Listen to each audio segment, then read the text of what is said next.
At first, it sounded like another rally moment, loud, charged, designed for headlines. But something in the cadence felt different. An African opposition leader standing before his supporters, not merely criticizing a Western president, but delivering what sounded like a moral verdict. Not diplomacy, not caution, a verdict.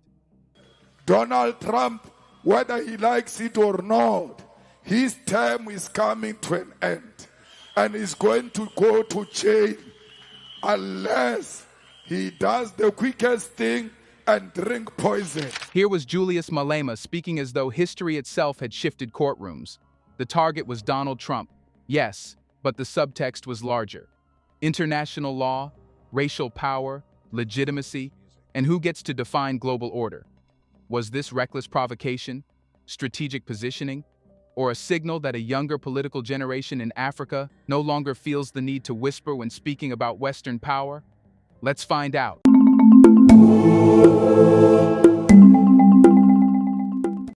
Donald Trump, whether he likes it or not, his term is coming to an end and is going to go to jail unless he does the quickest thing and drink poison.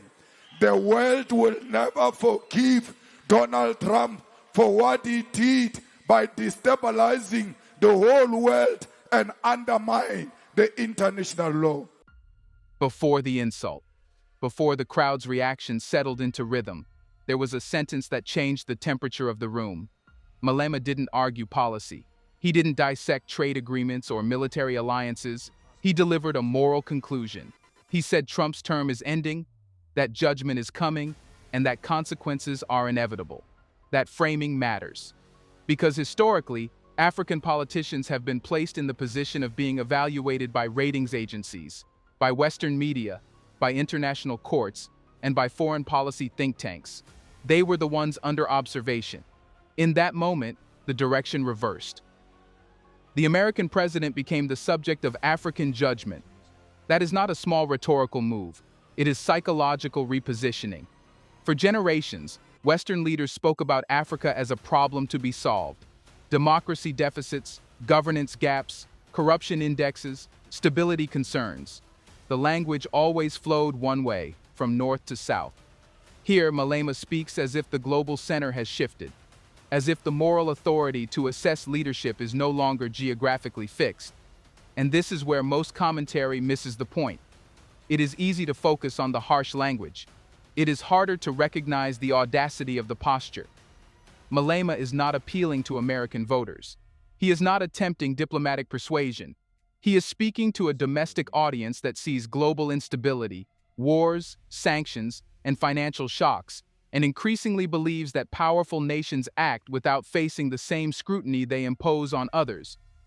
His day is coming, and we must not be worried about a man who speaks about politics, yet he knows nothing about politics. How do you say, I don't follow international law, I follow my emotions, how I feel? What kind of politics are those? He's simply telling you his empty head. The only thing that makes people respect him is because he's white. But otherwise, when he says the world will not forgive Trump for destabilizing international law, he is tapping into accumulated resentment. Iraq, Libya, trade wars, climate withdrawals. Whether one agrees with his framing or not, the perception of asymmetry is real. Smaller states are punished swiftly. Powerful states negotiate their consequences. By invoking international law, Malema does something subtle. He positions himself, and by extension his movement, as defenders of global rules. That is ironic, considering his revolutionary tone. But it is strategic. It says, we are not anarchists. We are accusing the powerful of abandoning the very order they claim to protect. That inversion matters, because it reframes Africa not as a destabilizing force, but as a stakeholder demanding consistency. And then there is the inevitability language. His day is coming. That is not legal analysis. That is historical framing. It suggests that power cycles, that dominance expires, that even the loudest figures eventually face consequences. In African political memory, this idea carries weight. Empires fell, apartheid collapsed, dictatorships ended. History in this narrative bends slowly but decisively. Malema is borrowing that arc. He is not predicting a court case. He is invoking historical gravity. But here is the deeper layer. This is also domestic politics.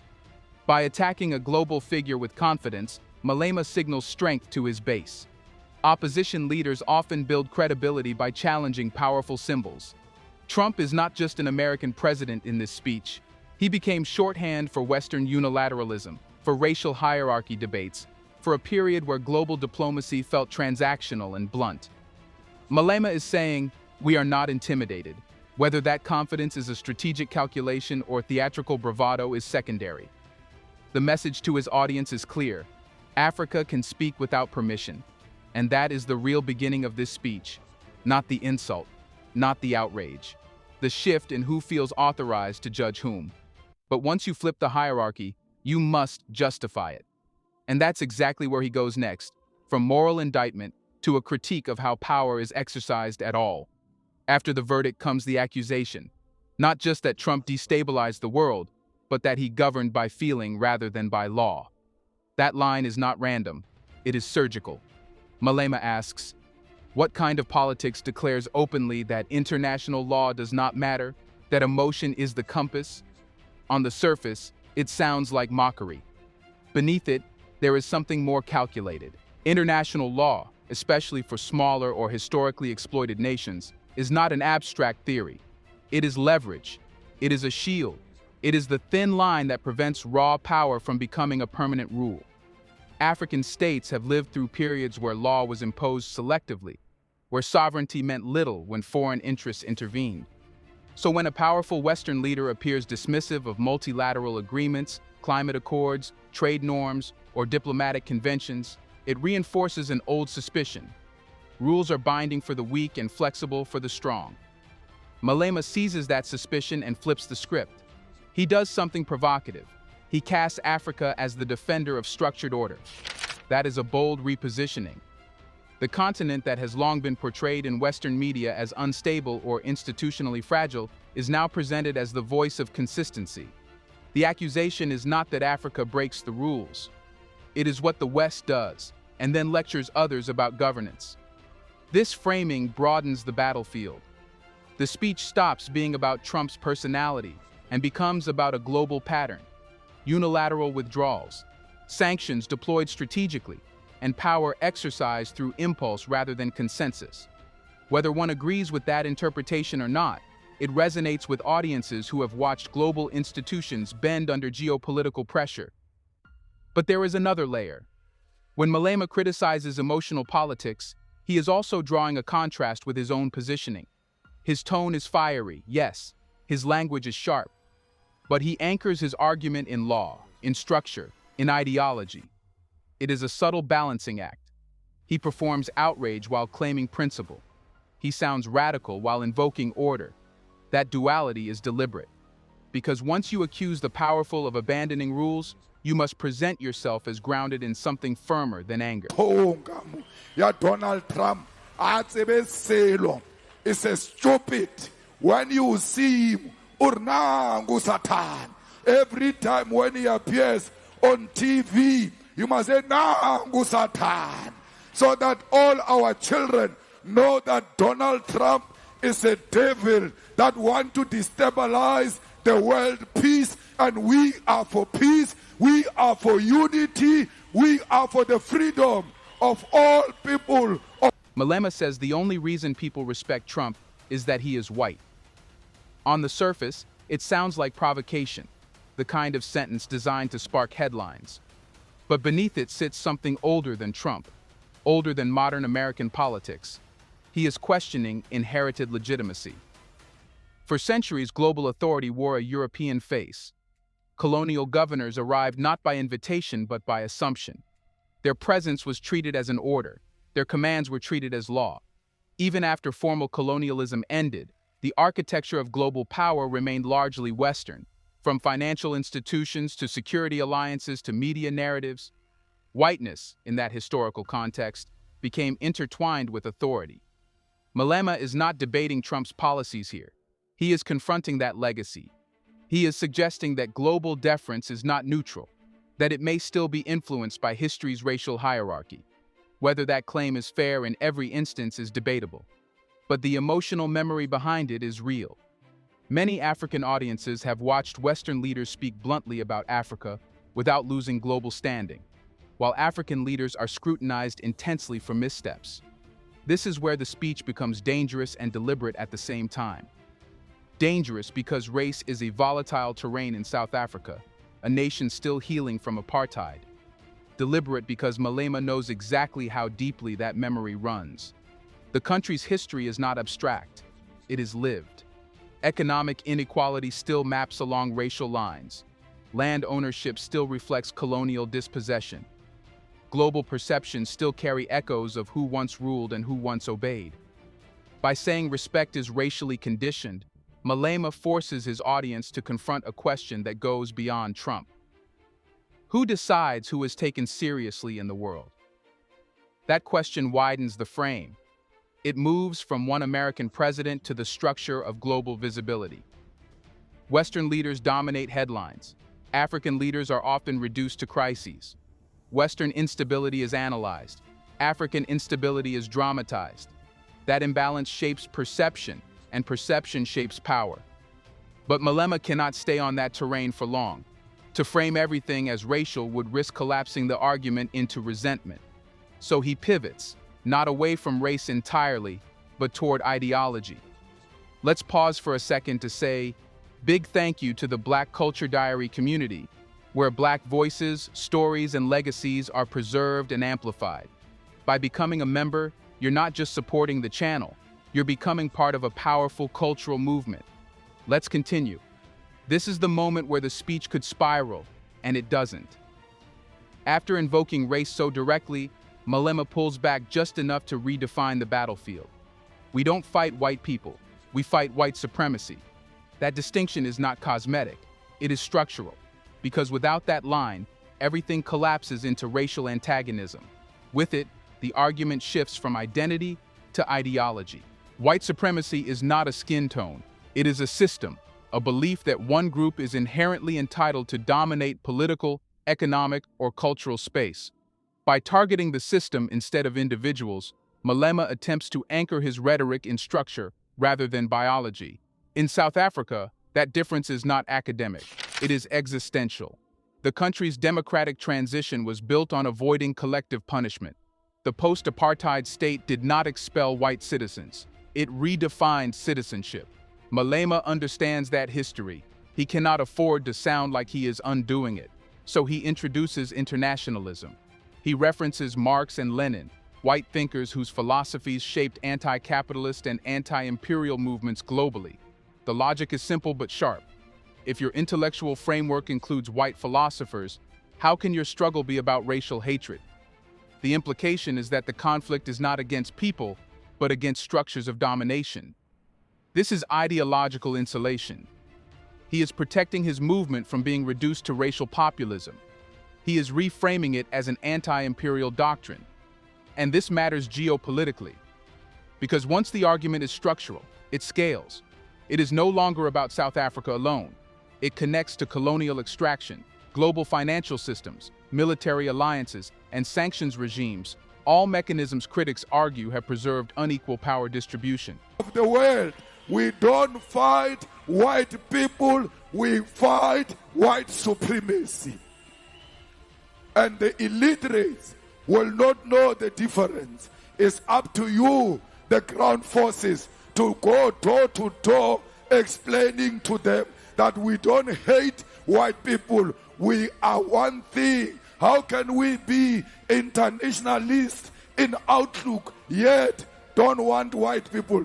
Internationalism is constituted by all different kinds of people, including white people. How can a Marxist organization hate white people and love Karl Marx? Because Karl Marx was white, Lenin was white. So why do you subscribe to the philosophy of the people who are white and they say you hate white people?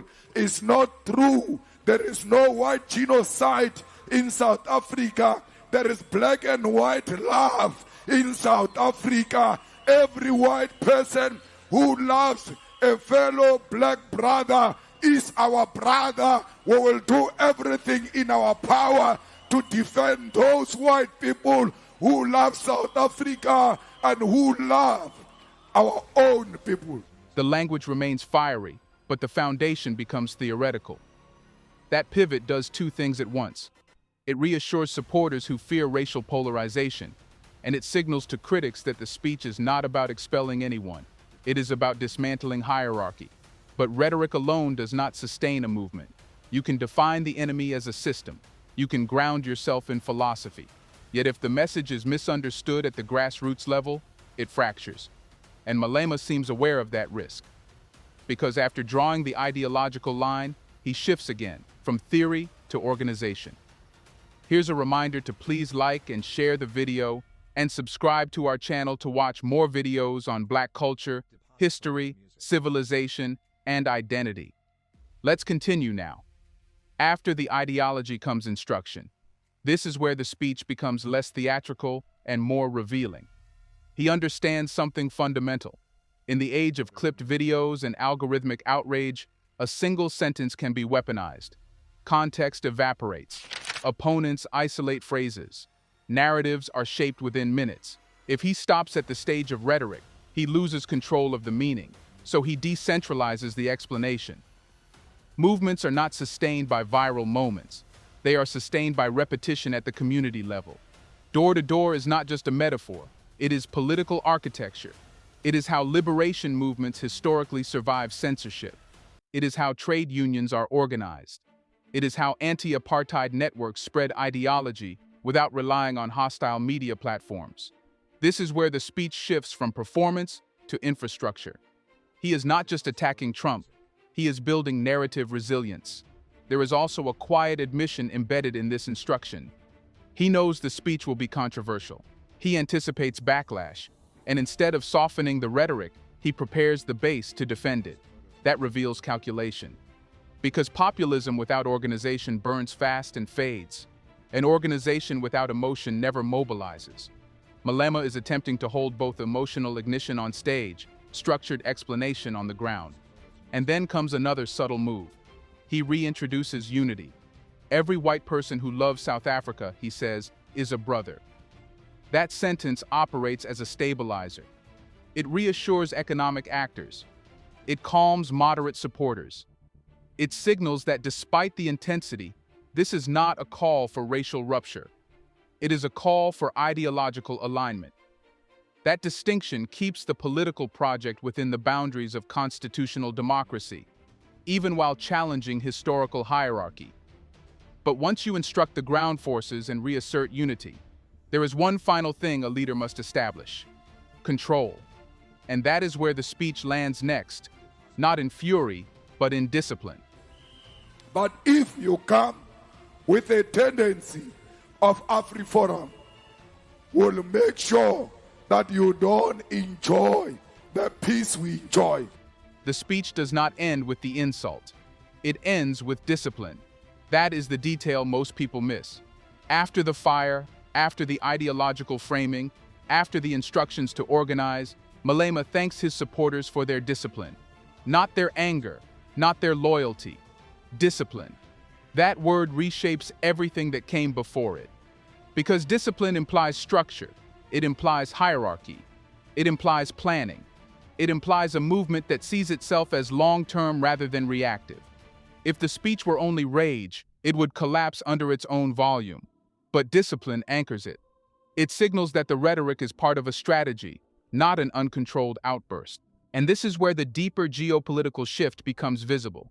For decades, African political actors were portrayed as reactive to Western power, responding to sanctions, pressure, and financial leverage. In this moment, Malema is not reacting defensively.